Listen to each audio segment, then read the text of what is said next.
What's it good, we're gang? Matt here, Acoustic Selection. Hope you're ready for a huge week and excited to see what God's going to do in your life today and this week going forward. For your Monday push, I want you to think about, what would your life look like if you woke up and said, I'm going to pursue you, God? In Bible verses, they say, press towards the mark or run the race.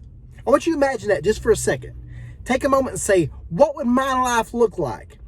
Instead of seeing how close to sin I can come without going over the edge, or what God can get away with, or the Bible doesn't technically say this, so I doubt God would get too upset. Well, I don't know any verses that say this is bad, so let me try this. Instead of living a life that's on the edge away from God, what would your life look like? What would my life look like if we woke up and said, God, I'm coming after you today. Not my will, but thine be done. I want to know your word. I want to meditate on your word, on your truths. I know the people you put in my life, you sent there for a reason. I want you to speak through me. I want you to use me. And I want to be the one who is here for you, God. Here I am, Lord, send me. What if we did that?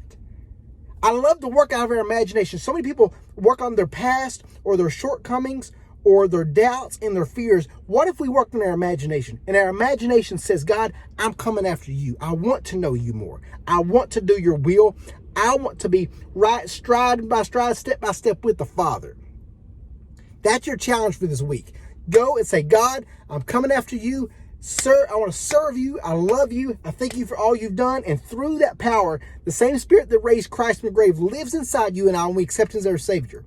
And through that, I want to do the work of the Lord this week. Let's go.